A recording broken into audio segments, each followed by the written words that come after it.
Good morning, everyone. How is everybody this morning? It's hot outside. Did y'all know that? I mean, it is just brutal outside. It's brutal, brutal, brutal. I went outside last night like 10, 11 o'clock, and it was still brutally hot outside. But we are glad you're here this morning. It's cool in here, so welcome, welcome, welcome. We are glad that you have decided to join us this morning. If you're joining us online, we would ask that you would just put a comment in there so we can know that you're joining us this morning. We're going to celebrate this morning with you. We're going to do some numbers this morning, do a couple of songs. Let's start with this first one, Bob. All the words are going to be on the screen, so y'all can sing it with us. Blessed be your name in the land that is plentiful, where the streams of abundance flow. Blessed be your name. Blessed be your name when I'm found in the desert place, the walk through the wilderness. Blessed be your name. Every blessing you pour out, I'll turn back to praise. And when the darkness closes in, Lord, still I will say, blessed be the name of the Lord. Blessed be your name. Blessed be the name of the Lord. Blessed be your glorious name. Blessed be your name, the sun shining down on me, when the world's all as it should be. Blessed be your name. Blessed be your name on the road marked with suffering. Though there's pain in the offering, blessed be your name. Every blessing you pour out, I'll turn back to praise. And when the darkness closes in, Lord, still I will say, blessed be the name of the Lord. Blessed be your name. Blessed be the name of the Lord. Blessed be your glorious name. Blessed be the name of the Lord. Blessed be your name. Blessed be the name of the Lord. Blessed be your glorious name. You give and take away. You give and take away. My heart will choose to say, Lord, blessed be your name. You give and take away. You give and take away. My heart will choose to say, Lord, blessed be your name. Blessed be the name of the Lord. Blessed be your name. Blessed be the name of the Lord. Blessed be your glorious name. Blessed be the name of the Lord. Blessed be your name. Blessed be the name of the Lord. Blessed be your glorious name. All right. You know, go ahead and start, Bob. When we worship together like this, when we come together as a group of people, one heart, one spirit, and one mind, things happen. Change happens. Jesus said, wherever two or more of you are gathered, I will be right there in the middle of that. And wherever Jesus went, things happened. Spiritual revolution happened where Jesus went. Forgiveness, healing, peace, joy, justice. These things are the evidence of the kingdom of God being walked out right now on this earth right now. Peace, reconciliation, joy, healing. These are not fairy tale things, sitting off on a cloud one day, a reward way out in the yonder. These are things, these are the signatures of heaven, the evidence of heaven now. So this morning, whatever you need, healing in your body, restoration in your spirit, peace, joy, unspeakable joy, whatever it is, it's available to you this morning. Jesus said, it's as simple as asking. Just ask. Open yourself up to receive that this morning as we do this next one. Bless the Lord, oh my soul, oh my soul, worship his holy name. Sing like never before, oh my soul, I worship your holy name. The sun comes up, it's a new day dawning. It's time to sing your song again. Whatever may pass and whatever lies before me, let me be singing when the evening comes. So bless the Lord, oh my soul, oh my soul, and worship his holy name. Sing like never before, oh my soul, I worship your holy name. You're rich in love and you're slow to anger. Your name is great and your heart is kind. For all your goodness I will keep on singing. 10,000 reasons for my heart to find. Bless the Lord. Bless the Lord. Oh, my soul. Oh, my soul. Worship his holy name. Sing like never before. Oh, my soul. I worship your holy name. And on that day when my strength is failing, the end draws near and my time has come, still my soul will sing your praise unending. 10,000 years and then forevermore. Here we go. So bless the Lord, oh my soul, oh my soul, worship his holy name. Sing like never before, oh my soul, I worship your holy name. I worship your holy name. Oh, I worship your holy name.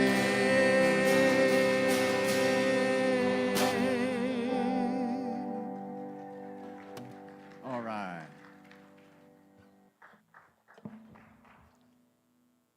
Well, good morning, everyone. So glad you are here with us. Hopefully that got your energy flowing and your heart opening for whatever it is that Spirit has for you to experience today.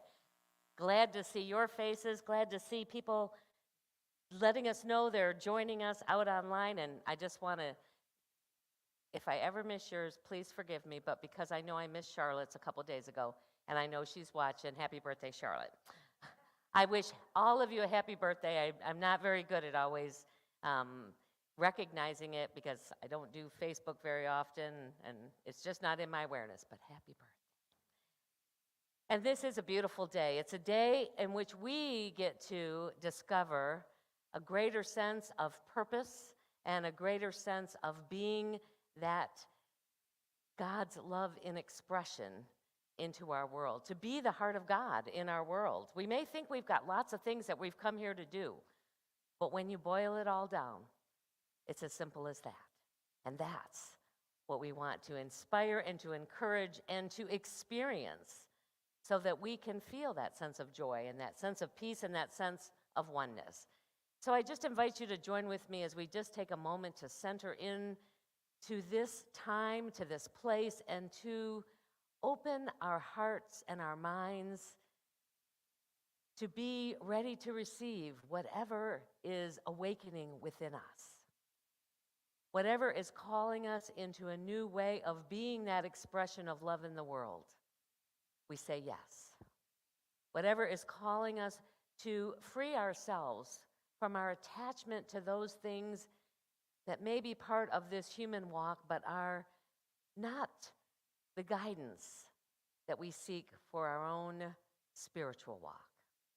And we ask that Christ presence alive in each of us be our guide, be the one who gives us the thoughts and the inspiration of how we are individually being called to fully realize who we have come here to be.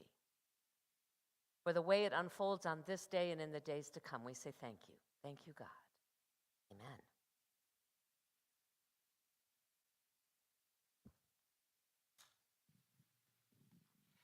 Unity's first principle. Good morning. Unity's first principle states there is one presence and one power in the universe, God the good, omnipotent. For those of you that have trouble with the third principle, this is the one that always stops me in my tracks. One power, God good. God is everywhere, evenly present. There is no place, no situation, no problem, no condition where God is not. He is within you and around you. You are filled with and encircled with God, the good. God is omnipresent. No matter what faces us as we walk the journey of life, we must build into our consciousness the truth that there is no absence of good anywhere, for God is omnipresent good. We need to know that whenever there appears to be, to our human sense, to be an absence of good, such an appearance exists only because of a belief in lack. We as creations of God are made in his image and after his likeness. We have the power to make concepts, true or false, out of the substance God has provided us. If appearances and looks seem to be evil, it is because instinctively we know they do not measure up. We cannot blame God, all perfection, for these appearances. We must look into our own mind for the mental cause of the so-called evil. What we term evil is not a creation of God, therefore is not based on principle. There is nothing to sustain it. There is one presence and one power in the universe, God the good, omnipotent. And today's daily word is generous. As I give, I share God's abundance. The limitless resources of infinite spirit flow through my loving heart and clear mind as a never-ending supply of divine ideas. I always have all that I need to live abundantly, and I share my abundance with others joyfully and freely. I give generously of my resources, talents, and skills, happy to support those I care about. I am generous with praise, gratitude, and encouragement. I give generously of my time. I am a good friend, a devoted family member, and a compassionate listener. Whenever I give without thoughts of reciprocation, I center myself in the divine flow. I am a grateful, trusting recipient of Spirit's unfailing generosity and a conduit through which all of God's blessings flow. And from the Bible, Proverbs 11:25, a generous person will be enriched, and one who gives water will get water. Thank you.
beautiful. Good to have you back, Bob.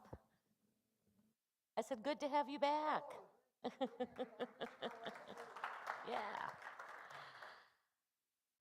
So I have a question for you to ponder this morning. Just let it ruminate as we go through our experience together. When you hear the statement, living untethered, how does that resonate with you? Does it feel exciting and exhilarating, or perhaps for some it sounds foolish or even impossible?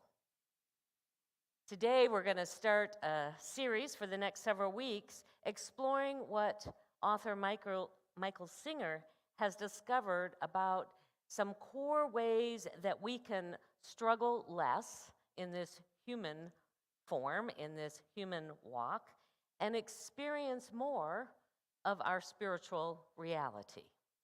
Both are there. It's just a matter of where our attention and focus is being directed. So I wanted to share with you a short video that might help you understand a little bit more about what the purpose and the method of this work is. And this is a short interview with Mr. Singer about what this journey might look like. Welcome. I'm Michael Singer, the author of The Untethered Soul and the Surrender Experiment. I'd like to introduce my new book, Living Untethered, Beyond the Human Predicament. This book goes very, very deep and is somewhat different than most spiritual books. Instead of saying, these are the problems you're having and these are the things you can do about it, it does that. But more importantly, it says, what is the nature of what it's like to be inside of you? What's it like to receive the senses and everything that's coming in from the outside world? What's it like to receive your mind? Why does your mind do what it does? Why does it say what it says? What about your heart? Why does your heart open and close? Not that it's a problem that it opens and closes. Why? What is the metaphysics, if you will, of how the heart works? So let's talk in this teaching, this sample teaching, let's talk about the heart. Living Untethered starts in a very beautiful place. What is the natural state of your heart? Every one of you, no matter what you've ever done, no matter what people think of you, your heart is the most beautiful thing in the world. It is open naturally at all times. You feel tremendous love. You feel tremendous energy and inspiration. That is the natural state of your heart. But most people sit there and say, excuse me, sir, that's not the natural state of my heart. The question is, why? Not what do I do about the fact that it's not the natural state of my heart? What techniques can I use? What practices I need to do? Well, we go into that too. But more importantly, why is that not what you're feeling? Because that is the natural state of your heart. And what happens is you realize when it's said and done, as you work through the book, is, believe it or not, it is something you're doing that is messing up the natural state of your heart. It's not what somebody else does. It's your heart. You're in there. And you will start to notice that you have interactions in life on a regular basis. Some of them are not so comfortable. Even little things, like somebody comes up and criticizes you. Somebody comes up and says something to you that you didn't want to hear. You will notice that the next time you see that person, you're not as open as you used to be. You may even avoid them because you weren't comfortable. That is what is messing up your heart. Not that the person said it. The fact that you couldn't handle that this from the outside world came into you and your heart didn't do well with it. Your mind didn't do well. And what you did was push it away. Try to, in essence, protect yourself from what was not comfortable to you. Well, that's natural. Whether it's natural or not, what it does is store inside of you a bad experience. It's called a samskara in yoga. So now you have stored inside of you an experience that you was not pleasant. It's going to come back up. Next time you see that person, it's coming back up. If you talk about it, it's coming back up. You have started to mess up your heart by storing these things inside. That's what Living Untethered is talking about and wants to talk to you about. Maybe instead of trying to fix your relationship with the person or make sure you never see them, maybe you need to learn to not do that. Maybe that is what is disturbing long-term. How many situations have you had across your life? Even bigger ones, way bigger than somebody says something you don't like. You have traumatic experience. You have all kinds of things can happen. And you store them inside. If you store bad experiences inside of your heart, you're not going to feel the love, openness, and inspiration that is natural to you. So the question is not what do you do about it? The question is how do you stop doing that? If that's the cause of the heart closing and the heart protecting itself and not feeling great love and openness and inspiration, you need to learn how to sit in there and handle the different situations that are going on in your life without storing blockages inside of you. That is one of the deepest teachings of living untethered. How to do that, and you can learn to do it. Every one of you can learn to do it. And it just teaches you to not take on any more blockages and how to release the blockages you already have so your heart can return to its natural state of unconditional love and unconditional inspiration and passion. That's the purpose of living untethered.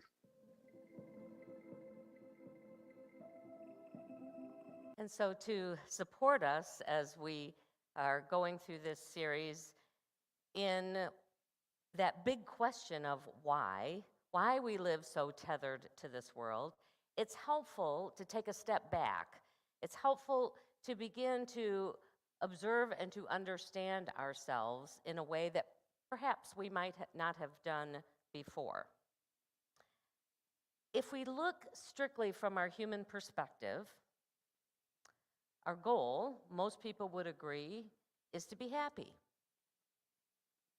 And that's a pretty broad term, but by happy we mean perhaps to be pain-free, both in body and in emotions and in the way we interact with life, to feel a sense of safety, to be successful, whatever we define that to be for ourselves, to have friends and family and plenty of money that we can, do what we want to do in the world without having to worry about that exchange in our lives. Our identity in our humanness, in our human desire for this state of happiness, gets attached to our body, it gets attached to our careers, it gets attached to our family and friends, it gets attached to the stuff that we have. All of that becomes the measuring stick, if you will, in our gauge of whether we're happy or not. But the question, so if somebody asks you to identify yourself, to describe yourself, those would be the kind of words that we would use that would describe us as a mother or father or son or daughter or friend or, what we did for our work in this world or the accomplishments that we've had. We would list all of those things to describe ourselves. You look at anyone's bio out there, and that's exactly what you find, what your hobbies are, what your interests are, all those kinds of things we use as part of our identity, at least in our humanness. But the question becomes, is that really you? Is that really you?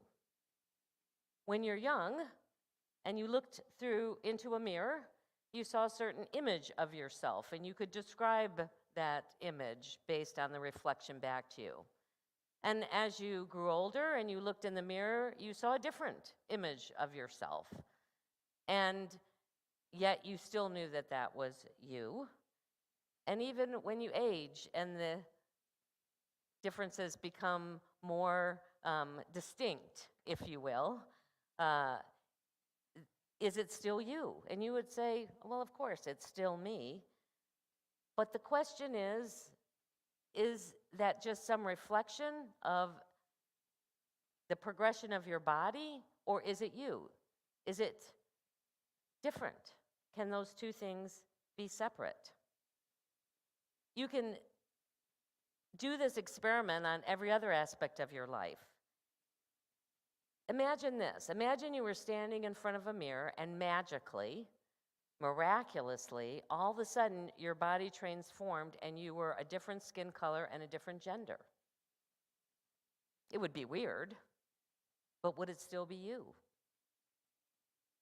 So all of those things that we attach to the I, and especially to our I am, which is our spiritual nature, are really just aspects of how we look and feel and what the outer world is reflecting back to us as who we are. But the you, the eternal you inside, remains the same.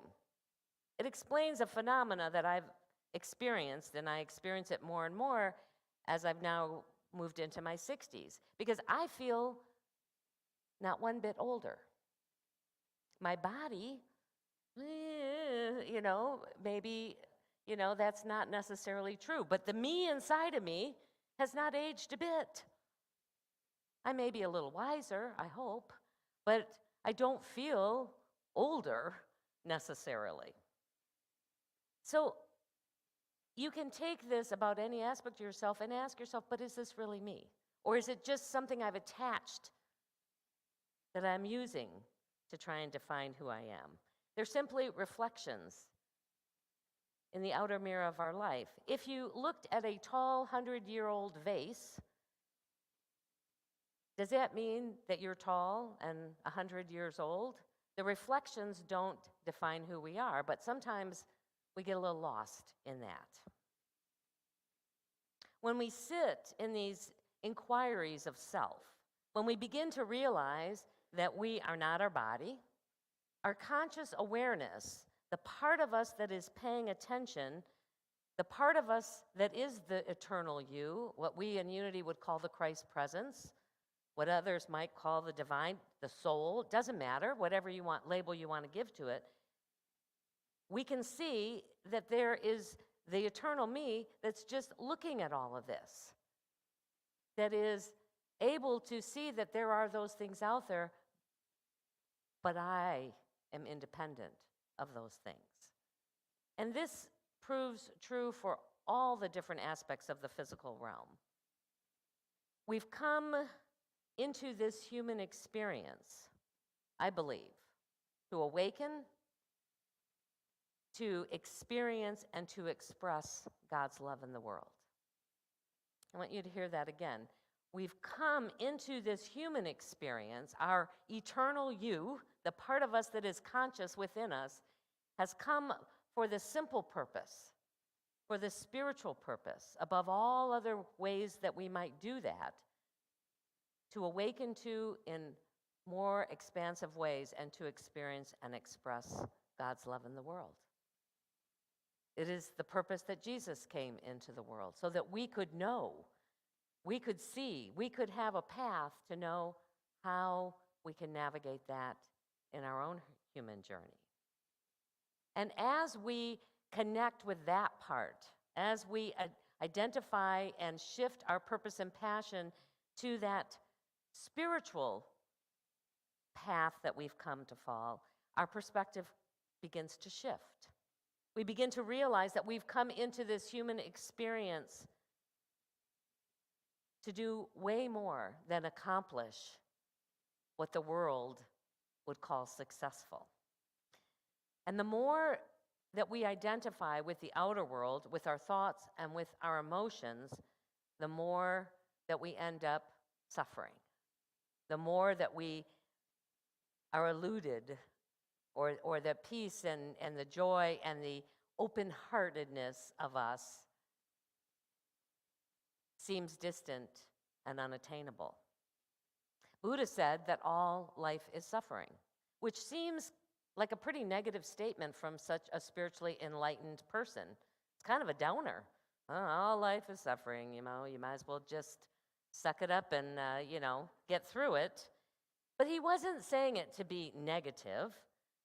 He was saying it not as a spiritual truth, but rather as an observation of what is often the human journey, especially the journey that attaches itself to things. There are many times when we may not suffer, and yet often we find ourselves working really hard to just try and be okay inside, to just try and get rid of all of those stressful, anxiety-ridden, worrisome, fearful experiences that we're having inward. We're just trying to find some sense of balance. And that propels us to try and go out and make those spaces okay by something out there. If I just have the right job, if I just have the right partner, if I just have, this or that, then I can feel, if I can just control the world out there, if I can just make all those people do what I want them to do, what they should be doing, then I'll be okay.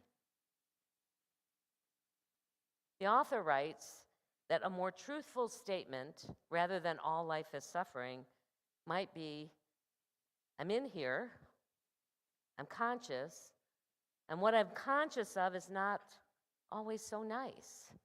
It's not always so comfortable.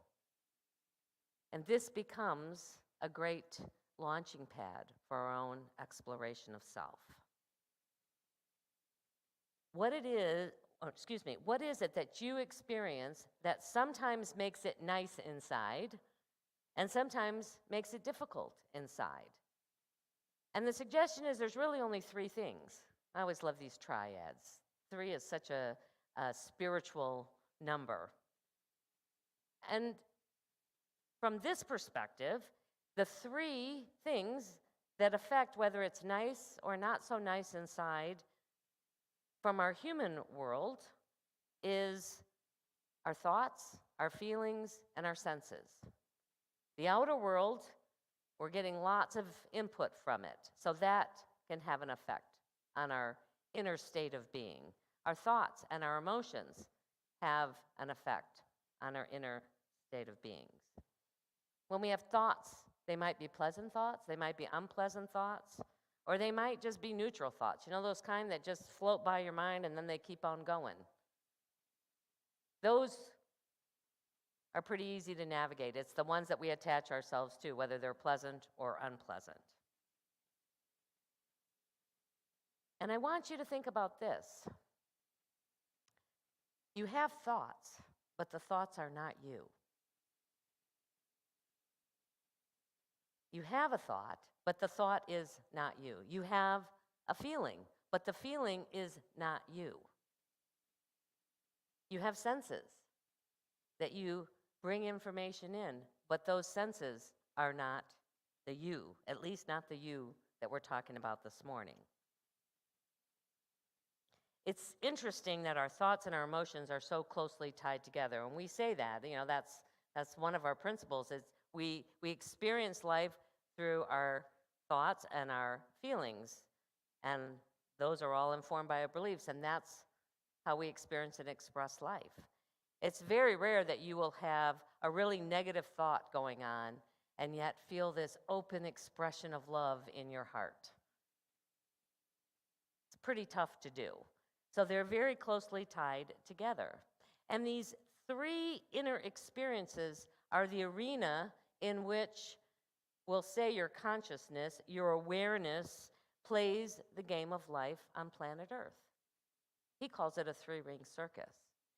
I can identify with that at times, that we got all this stuff going on inside of us, this constant barrage of experiences are often the very root of what we would call suffering.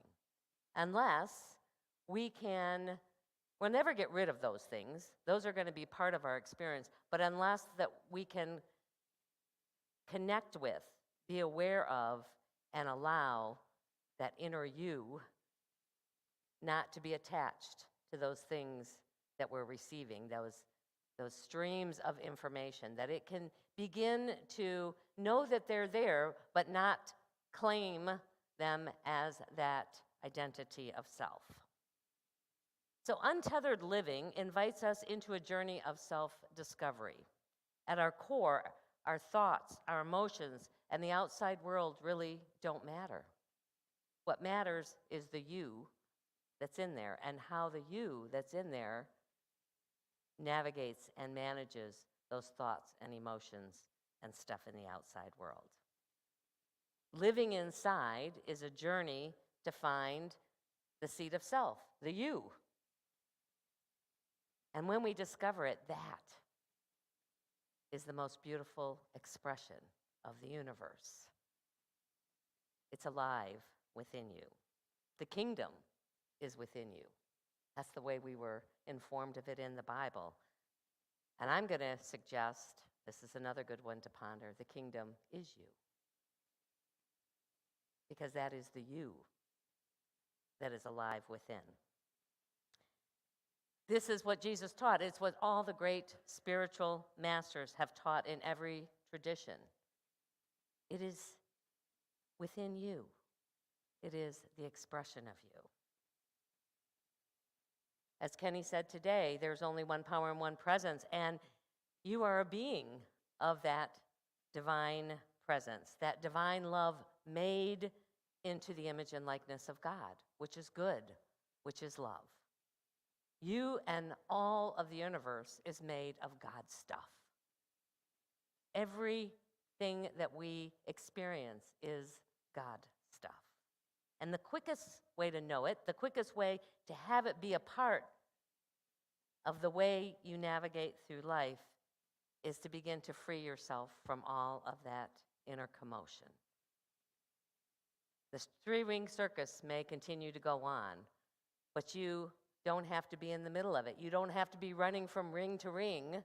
You can simply be the one who is allowing it to unfold from a place of peace, allowing it to be a part of your journey without hijacking your journey. So today we're going to do a little bit different of a meditation. And I just want to say that I want to give a quick shout out. We've had a disciples leadership group that's been meeting since January. There are 11 souls along with me who had said yes to this year-long journey. We're about halfway through. And so I first want to acknowledge them because they're all still engaged. They're all still in it, which is a beautiful thing. So Mary, Maddie, Kristen, Haley, Barbara, Glenda, Sharon, Gigi, Lisa, Debbie, and Kenny. I had to write them all down. Yeah, our man Kenny, he brings it. And we've explored our spiritual gifts. We have worked through the art of quantum living and looking at some of this inner shadow stuff going on inside of us. And then now, for the last several months, we've been working with the 12 powers that Charles Fillmore developed. So our 12 spiritual powers and how we can have those humming at a much higher level than perhaps they do on their own. And each of the disciples have been doing a presentation. They were assigned a power and they're doing a presentation. So it's been a beautiful thing to hear so many different perspectives about these 12 gifts that we've been given. And the last time we met, and I'm glad you're here, Haley, because Haley was one of the presenters, and she gave us an experience I had not done before. And so I'm going to give it to you too today. And this is a quick meditation that you can do. And Bob, you can just hang there. I don't need any music under it today because we're going to do this ourselves. And so when we move into this time in just a minute here, I'm going to invite you.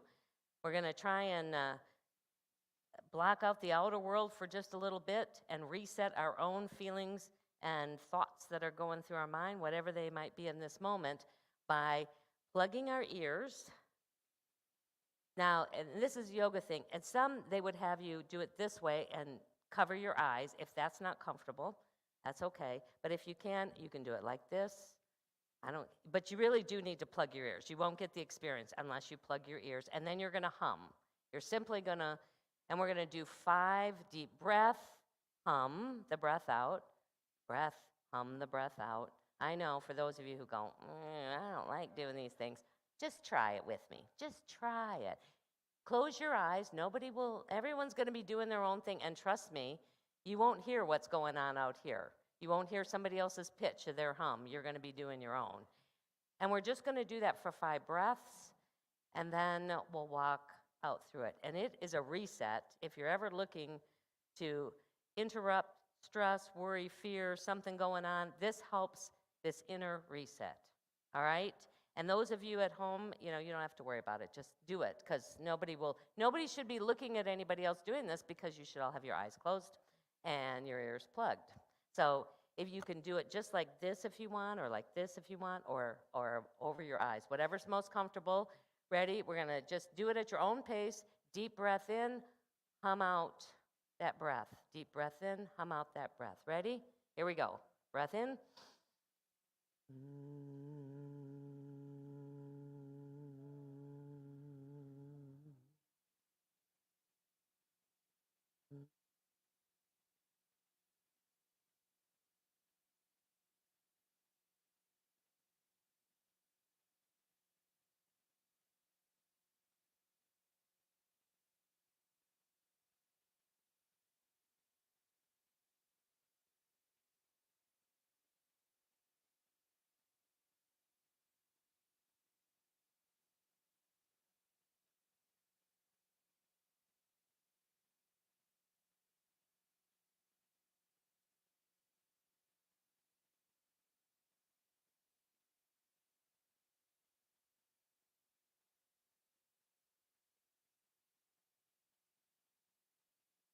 And once you're complete with that, just take a moment.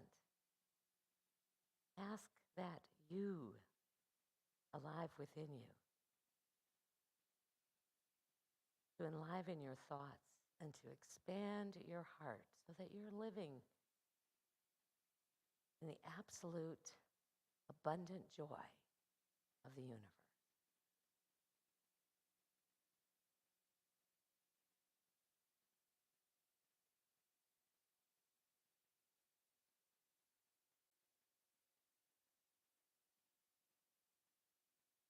And whenever you're ready, you can open your eyes.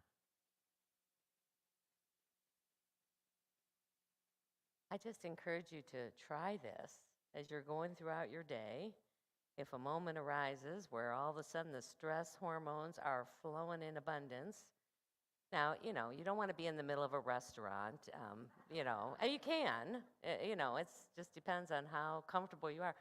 But even if you're at a workplace, you can go in the bathroom and, just take a few breaths and let this, and it is amazing how quickly it helps reset thoughts and it helps open the heart space.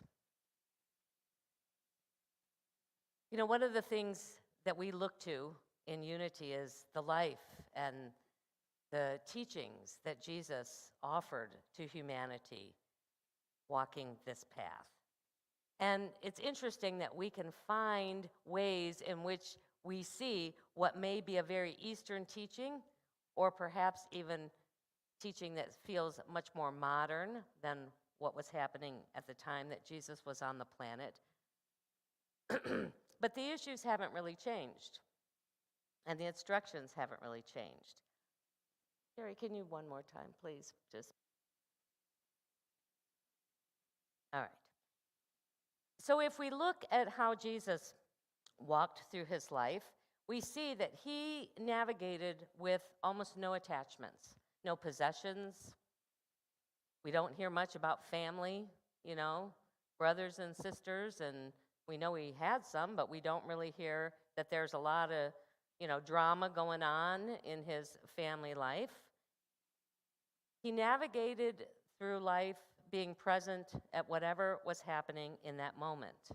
It doesn't mean he didn't have some things. They just came and they went as he did his work. In Mark, we're given a good illustration of this, where we're told that Jesus was teaching in the temple, and his mother and his brother show up and say, hey, we want to talk with him. Would you ask him to come and step outside for a minute? And instead of going out to greet them, which in the Jewish tradition was a pretty big slight, because remember that commandment, honor thy father and thy mother, that was a big rule, that you gave them deference if they wanted or needed something.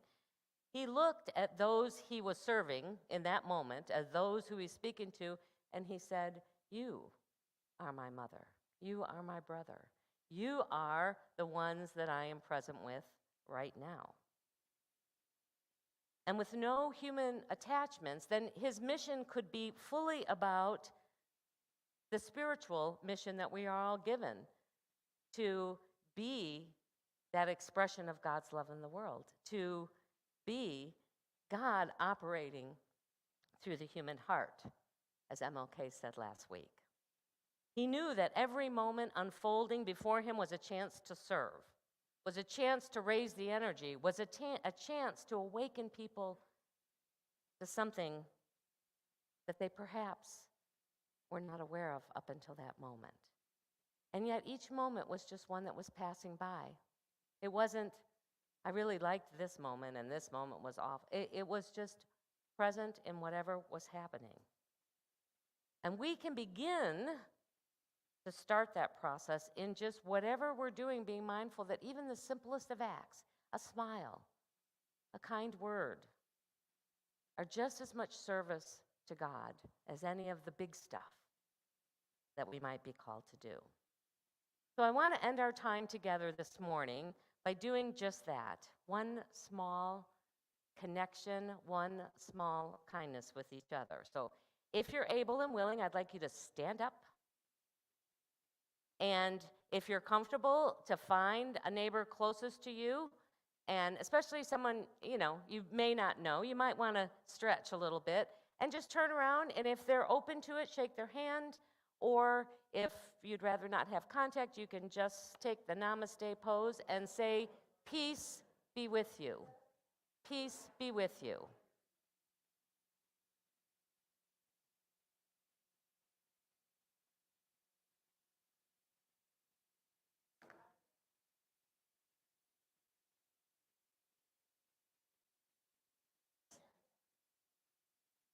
Stephen, tell him to come on up so he'll be ready. And peace be with you. All right, social time hasn't started yet, but peace be with you. You can be seated.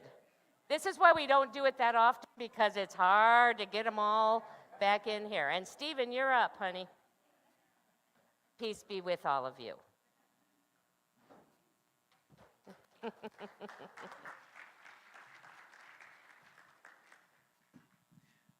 We're going to do something that's a little been around a while.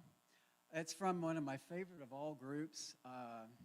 They were always about brotherhood and family, us all being the family. And it caught my attention way back in the 60s. Think of 1968. Don't hate the black, don't hate the white. If you get bitten, just hate the bite. Make sure your heart is beating right. Almost rap, isn't it? With a better message than what I've heard in the rap community. But anyway, this song is, to me, applies today as it always has. It basically is encouraging us to stand up against the tyranny and the controllingness of others and the bigotry and the meanness that people have out there. I mean, really? But it takes courage to get beyond that. And that's what this song is about.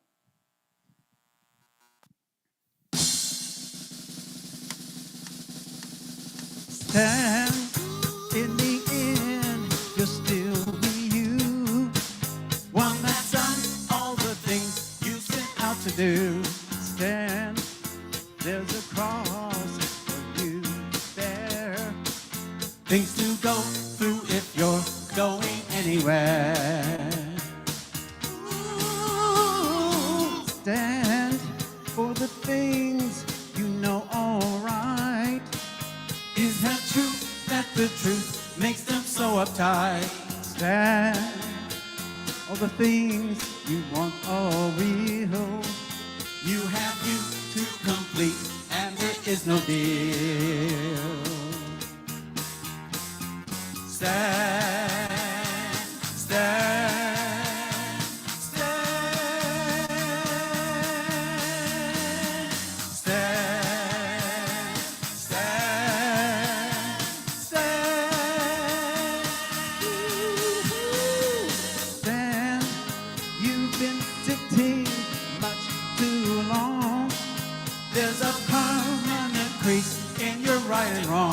Stand, there's a midget standing tall and a giant beside him about to fall. Stand, stand, stand, oh stand, oh stand, oh stand. Stand, they will try to make you crawl. Well, they know what you're saying makes sense at all. Stand, don't you know that you are free? Well, at least in your mind, if you want to be. Everybody stand, stand. Everybody, come on, stand. There you go. Feel a little untethered. Na na na na na na na.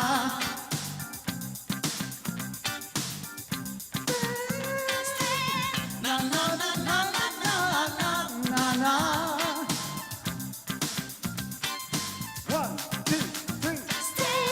na na na na na na na na.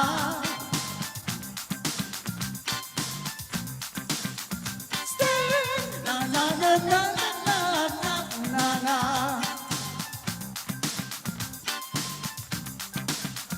Stand na na na na na na na. Keep it up, come on. Na na na na na na na.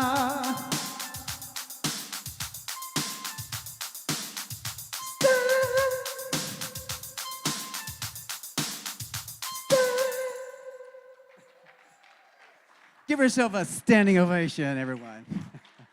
Take care. There we go. All right. Well, it is our opportunity now to share of our gifts, our tithes, our offerings with this community. We are grateful for the flow of abundance that continues to move in and through this community. We are doing really well on our Hughes Road Montessori fundraiser. We're getting very close. And just a reminder, if you're going to give towards that, make sure you mark that on whatever form of offering that you're giving so that we make sure it gets applied to there.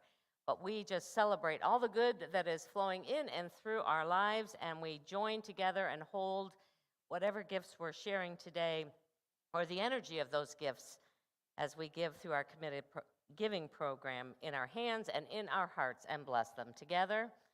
Divine love, through me, blesses and multiplies all that I have, all that I give, and all that I receive. Thank you, Father, Mother God. The ushers are going to invite you up row by row, and you can place your gift in the large basket and then take an affirmation from the small basket to bless you this week.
you're joining us, and we invite you to visit our website and fill out the connection card.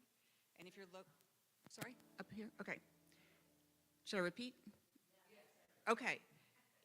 If you're watching us for the first time, we're glad you're joining us, and we invite you to visit our website and fill out the Connect card. And if you're local, we invite you to visit us in person. If you're visiting us in person for the first time, please complete a visitor card found in the pew pocket in front of you or at the visitor's desk in the lobby, and then drop it in the basket up here in front or leave it at the visitor's desk. We welcome all of you. And our appreciation today is last Sunday we were treated to a delicious taco lunch after the service, kicking off our initial first Sunday lunch. Our dedicated chefs, Jessica and Eric Lantis and Kenny Green, shopped, cooked, and even did some setup in the days before the big day.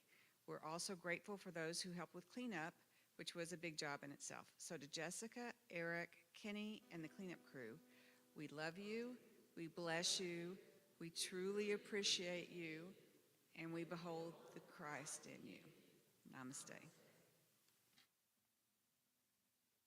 Here's what's coming up at Center of Unity. You're invited to our virtual town hall meeting today at 1 p.m.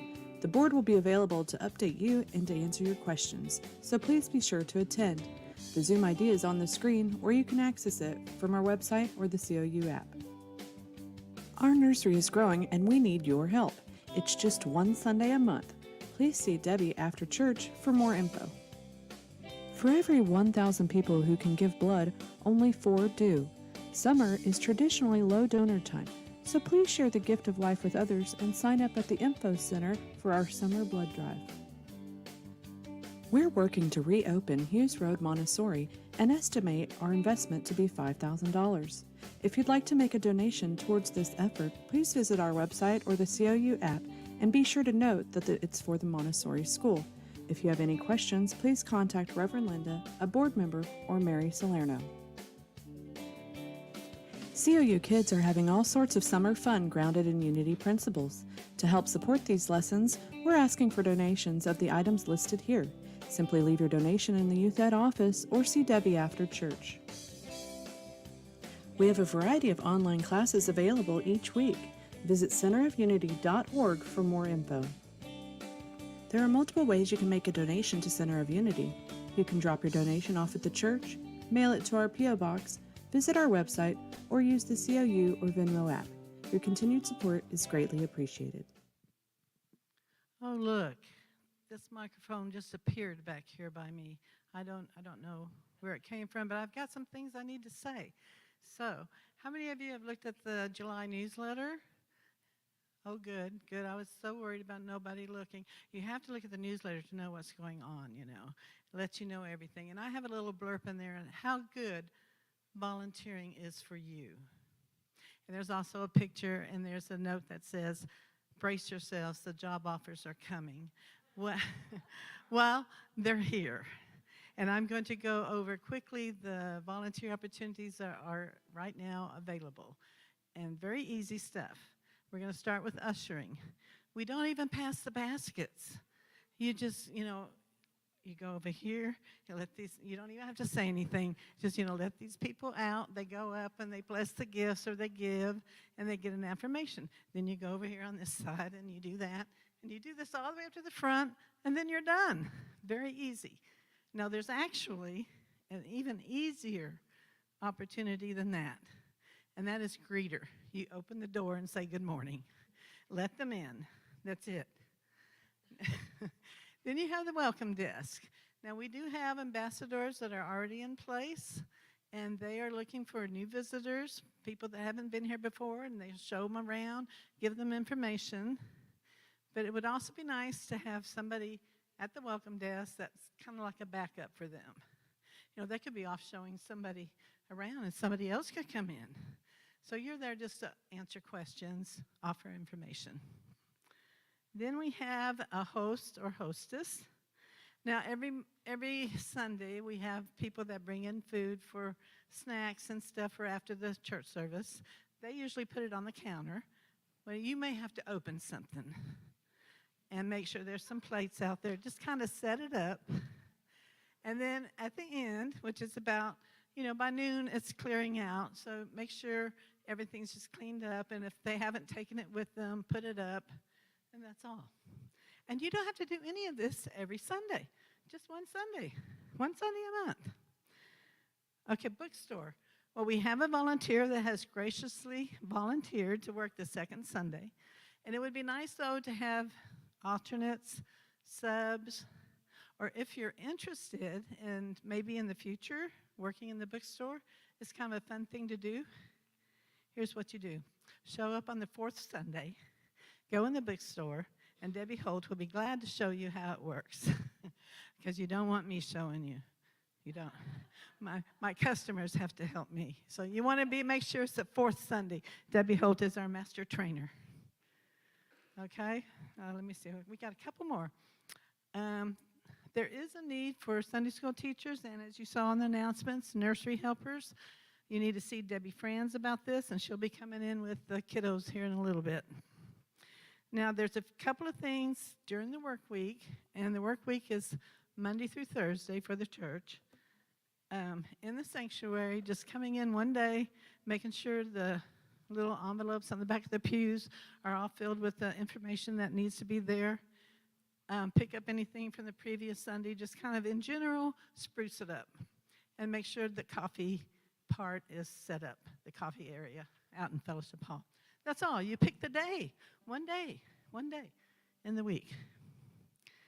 And also outside the building, we need someone to walk around, kind of police the place, pick up debris, and look.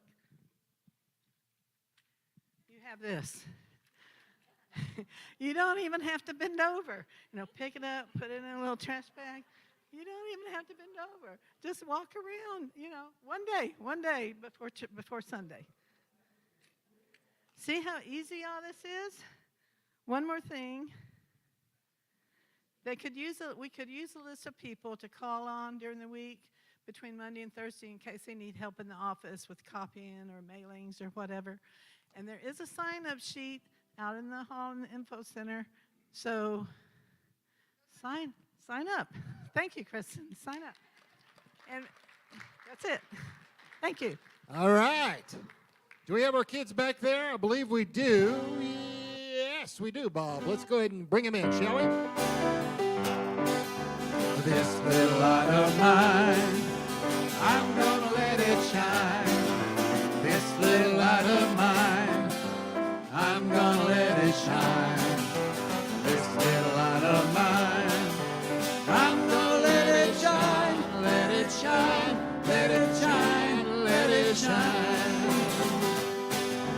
This little light of mine, I'm gonna let it shine. Oh, this little light of mine, I'm gonna let it shine. This little light of mine, I'm gonna let it shine. Let it shine, let it shine, let it shine. Good morning, everybody. All right, so today their activity outside, they were getting wet, but they were learning about keeping their faith in the Christ and when they have doubts. And they had a lot of fun. All right, wonderful, wonderful. Well, thank everyone for joining us this morning. Why don't we all stand together and let's finish with our peace song.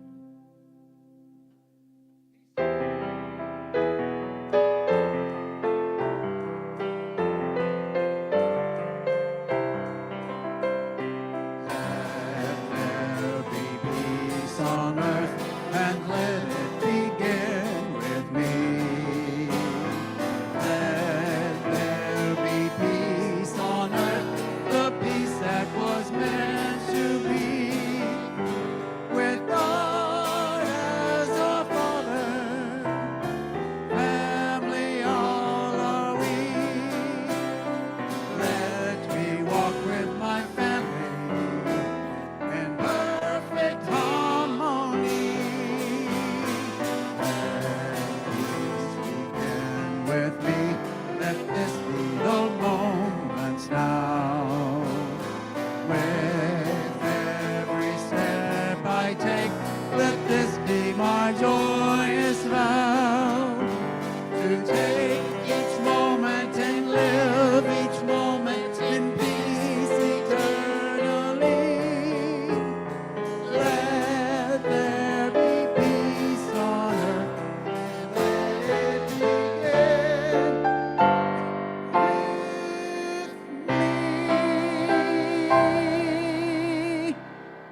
And as we go into this day, into this week, celebrating the you that is alive within each of us, we go knowing our prayer for protection together.